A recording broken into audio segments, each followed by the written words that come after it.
Hello you plonkers and welcome back today to another video on the Drewzy channel. We're back for 9 things we learned from the preliminary finals, boys and girls. There's only one game remaining in the whole 2022 AFL season, which is the grand final, Sydney versus Geelong. But before we discuss the grand final, we got to discuss the prelim finals and what we learned. There's only going to be one episode left after this one, ladies and gentlemen, so I appreciate you all greatly for following along the series all season long. It's been great fun. If you have enjoyed the series, make sure you drop a like on the video, and if you're not subscribed yet, I mean, you are the filthiest of pigs. Join the Plonker army. We're trying to get to 10k. Let's go, baby, and let's get into the 9 things that we learned from round finals preliminary. Number 1. Geelong's transition too classy for the Lions. There's a reason that Geelong are the number 1 defensive rated and offensive rated team. They're great at forcing the turnover and then slinging the ball to the other end in the blink of an eye. They use the corridor very well, which is the most damaging area of the ground to move the ball through, because you've got your options open left and bloody right. Plenty of run going through there. Once they force the turnover, they are gone. They transitioned the footy magnificently against the Lions and they couldn't keep up, the Brisbane boys. They weren't wasting any time in this one. They got out to a big lead in the second quarter. The game was pretty much done. They were clean all night. It was a very polished performance from the Cats, who are looking very, extremely hard to beat. How many games have they won in a row? Something stupid. Something bloody ridiculous. Number 2. The Lions aren't at the grand final level yet. Brisbane have been pretty defensively poor all year. They leak goals far too easily, and when you're coming up against the number 1 rated attack in the competition, it's a recipe for a blowout. The Lions, in my opinion, were never going to win the flag this year. They're a little bit short of that, but they're building hoodously. They've got rid of those hoodoos, which we were talking about last week. They can win at the MCG, they can win games in the finals, but they're still such a young list. Obviously, there's more experienced guys like Zorko and Lachie Neale, but you look at the bottom end, especially who they're going to acquire. Will Ashcroft in the draft, potentially Josh Dunkley, who's just requested a trade. Zach Bailey's still so young. Hugh McCluggage is just scratching the surface of what he can do. Plenty of others in there, Dev Robinson, etc., etc. But I think the Lions are going to be up there or thereabouts to winning grand finals for a long period of time. They've set a solid foundation for sustained success. That was a bloody tongue twister and a half. The reason I say they're not at the level yet to win a premiership is just because of their defence being a little bit leaky, and the list demographic is still very young. So I'm not saying that the Lions are going to slip out of the 8 at all anytime soon. I think, in fact, they'll probably be in there for the next 5, 6, 7 years, winning flags at some point. Lachie Neale isn't slowing down. The youth is just getting better and better. It's just not their time right now. Number 3. Dangerfield peaks at the perfect time. For me, Dangerfield was the best on ground. Dangerfield looked back to his best form for me. He was explosive, strong in the contest, and very damaging when he got the ball as well. It looks like he is primed, ready to go for this grand final. Still hasn't won a flag, Patrick Dangerfield, but you know he is licking his chompers right now at the prospect of being a premiership player, and he's in great form to do so. Number 4. Geelong's forward line is like playing whack-a-mole. You hit Jeremy Cameron down, Tom Hawkins pops up for 4 goals. You hit Gary Rowan down, Tyson Sengel pops up for 3 goals. You hit Brian Myers down, another bloke will pop up for another 7 goals. It is ridiculous how potent this Geelong attack is. You stop one, another one will pop up for a bag. It's literally like playing whack-a-mole. The fact that Jeremy Cameron didn't play well against Brisbane indicates to me that he's going to kick 6 goals and win the Norm Smith medal in the grand final. I don't think that man can play 2 bad games in a row. I just think it's impossible. The matchups will be interesting to see which McCartan goes to which key forward, I suppose, and Robbie Fox, see where he goes. It's going to be interesting, but it will be a very, very tough task for the Sydney boys to stop the Geelong attack. Number 5. The Platinum package is all you need. The Platinum package has everything you need, lads. The Lawnmower 4.0, which I used the other day, the best electric shaver on the market. So slick and safe. No nicks or cuts when I used it the other day. Absolutely beautiful. You've got the nose and ear hair weed whacker trimmer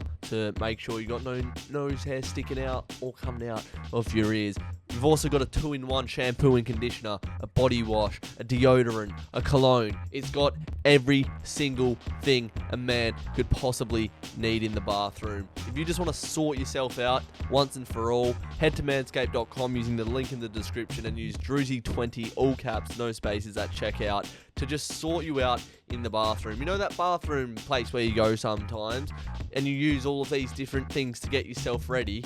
Just get the platinum package and it has everything you need in it, pretty much, except for a toothbrush. Thanks to Manscaped for sponsoring today's video. Use the link in the description, use the code, you know what to do.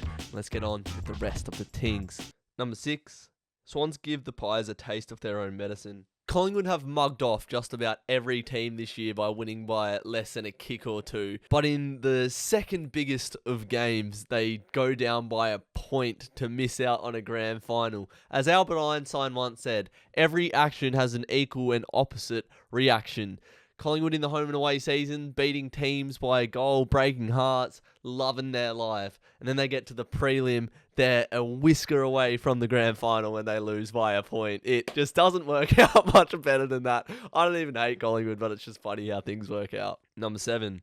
Swans' backs hold their own against Collingwood's big boys. The McCartan brothers took Ash Johnson and Brodie Myercheck, whose influence on the game against Sydney was not very big at all. Watching the game, I noticed that Ash Johnson wasn't having a big influence. Brodie Myercheck, whose big body is usually a problem for most teams, didn't really have much of an influence. And Robbie Fox, I think, went to Mason Cox, and whilst he was on the ground, did nothing. So the key defenders at Sydney had a massive game. That's talking about the big boys, but then you've obviously got Rampy, Blakey, the Lizard, running off half-back, and Lloyd holding it down there. So they're very defensively solid. The cohesion down there is immense. The chemistry between the brothers, obviously, they know exactly what the other person is thinking and what they want the other person to do, as brothers do, telekinetic connection that those brothers have. The matchups will be interesting on the grand final, but it's going to take a collective effort. It's not going to be a 1v1 game. It's going to be this Swans back unit. How are we going to whack these moles down with maximum efficiency? Number 8, Collingwood are back for good. Collingwood's ladder ascendancy this year has been better than any other club in the AFL, from 17th to a prelim. They've completely bought into Craig McRae's football philosophy. And after a few lame years under Nathan Buckley, where obviously he got sacked and the rest of the season was pretty much a write-off, they're straight back into a premiership window out of nowhere. It's no surprise when you look at the list they've got. They've got great young talent coming through, the Dacos brothers, Ginnivan, Quainer, guys like that. They've got good mature role players when they play well, guys like Brodie Myercheck, Buddy Murphy. They've got the stars, Darcy Moore, Jeremy Howe, role players all over the park. And then they've got the experience as well, in guys like Scott Pendlebury, Steele, Sidebottom, and the likes. Obviously, Jordan De Goey is a superstar of the competition in there as well. So they are genuinely in a premiership window after being very stinky last year. Craig McRae has revived the Collingwood boys back to life, and they're back. They're back for good. They are primed to go again next year, and they could take it all the way next year. And number 9, the grand final will be one for the ages. They're two great contested sides.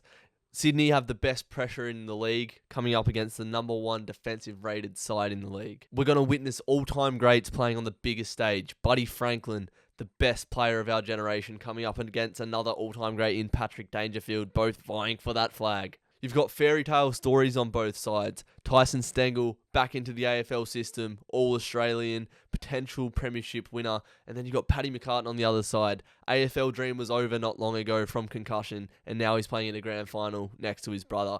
The storylines that are going to come out of this are going to be ones to remember for a very long time. They're going to go down in history, as every grand final does. And on both sides, you've got these young stars just absolutely shining, playing massive roles. Chad Warner for Sydney has had a massive breakout year this year. And then for Geelong, Sam de Koning down back has played a massive role in the success of the Cats this year. We'll see if Maxi Holmes gets up, but I've loved watching him this year. And Brian Myers had a great game on the weekend as well. So these lists have players of different experience levels, different superstar calibers, but it's just going to make for such a great game. And who do I think is going to win? Well, you'll have to tune in to the Drew Footy Show tomorrow, the grand finale, the last ever Drew Footy Show. It's sad, I know, but it's just how things work. Me and Jesse will be doing a grand final preview, which should be out on Wednesday. But that's going to wrap up 9 things we learned from the preliminary final. I think the next 9 things we learn is going to be called 18 things we learned, and I'm going to do one thing I learned from each club this season, because 9 things that we learned from the grand final might be a bit